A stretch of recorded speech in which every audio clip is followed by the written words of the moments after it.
Welcome everyone. Today we're going to talk about some Smash Bros here,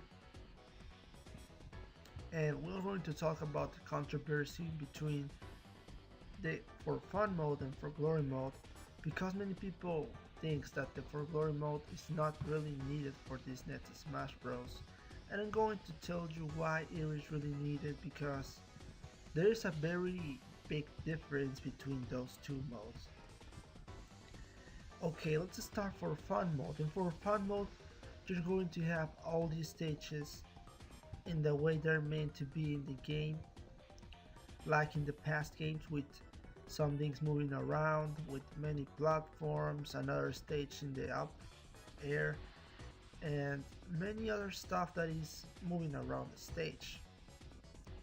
Above that, you're going to have all the items from the game popping out everywhere randomly, and you're going just to play the game using those basically, because I don't know what you're doing right there if you're not using the items, but if there are the items, you're pretty sure that you're going to use the items. Come on. So that's basically what is going to happen for fun mode. For glory mode, you're going to get only platforms that are flat, that are not that big like the stages in for fun mode, and you're only going to play on a flat surface without platforms and without any other things moving around your stage, which leave us also without any kind of items and those kind of elements that are missing from the for fun mode. Okay, so what you do in the for fun mode, considering what has been said about it.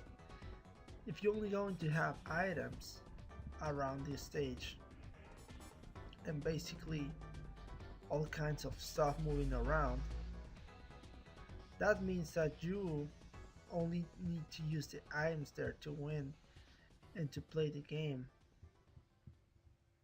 And that means that you will not be playing comfortably with your character, because you will be forced to only go for picking items and throwing them at your enemies, or using them to attack your enemies, or using what is inside to get an edge over your enemies. And you cannot play with your character really the way it should be, because your character is not really being used in that mode.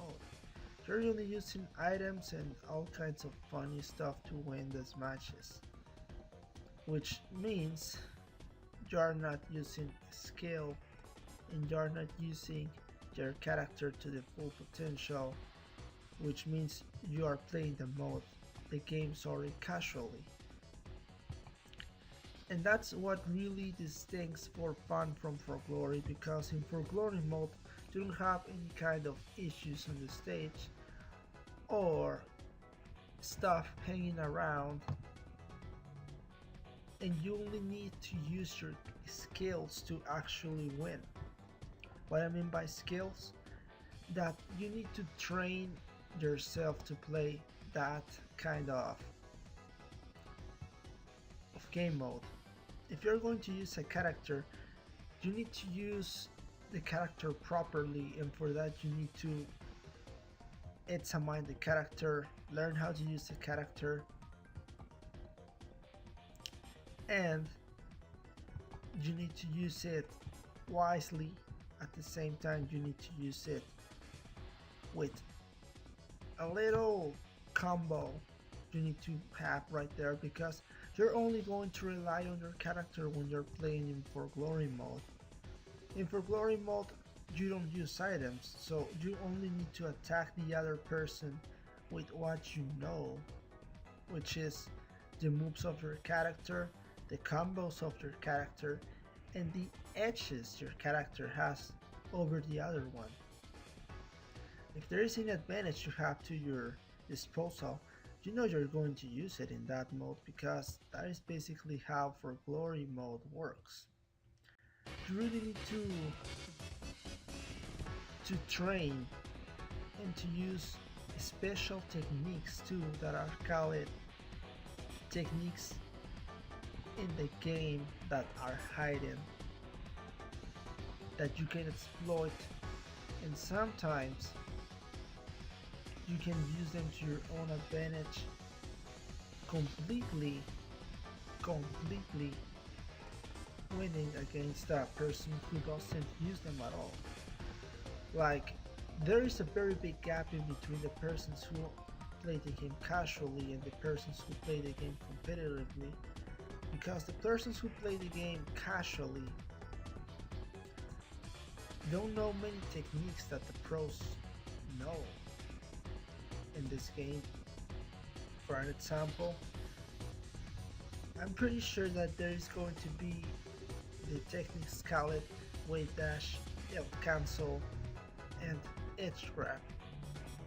Edge grab is repeated to the edge. It's a technique you use to grab the edge to your own advantage. And don't only grab it, but grab it instantly in the moment that is needed to get on your own, to get your opponents stuck very easily. And that's basically a point that I'm bad right there, because in this game there is really not going to be that this time around, looking at it, because Sakurai said before that that is going to disappear from this game. So yeah, edge wrap will really be used, will really have used this time around, which is cool because many people use that technique and it really didn't feel like a satisfactory game. Even for the persons who use those techniques, I'm pretty sure that they don't feel good for using those kind of techniques to get on the stock out of their opponents. Mirror Smash is another thing. Mirror Smash is legit and it's a pretty good technique, but that's off topic. You really need to use your character skills and learn how to use it, and learn how to use the secret skills if you want to learn how to play that game, because it won't be easily at all to beat your opponents if you don't know how to use your character. If you're really going to be pressing A around this stage, you need to know what your opponent has and what your own character has to counter what your opponent is using against you. So that is basically what differs both most. For fun, is basically you're picking up items and using them against your opponent. And for glory mode is basically, it's a basically that is not basically, because you don't use basic stuff right there like in for fun mode. You really need to know how to use your character and many techniques, as I stated before, like the weight dash, the L cancel, the grab cancel, and the edge grab, which is looking not good in this game because they're going to get rid of it. And I think that is cool by me, and I know that many competitive players want it to disappear because it doesn't seem right that when someone is on the edge of the stage and if you get there, it doesn't make sense that if you get on the edge of the stage, the other person that is grabbing it is going to stay there and you're not going to pick it, because actually when you jump and you try to get on the edge of the stage, you hit the opponent. It's like it doesn't make sense that they are invisible for a gap of time and you don't get to grab the stage because of that. So that's basically it. I hope you enjoyed the video, and I hope you liked my points about this for glory and for fun controversy. You can leave your own opinions if you want, and of course, have a very good day.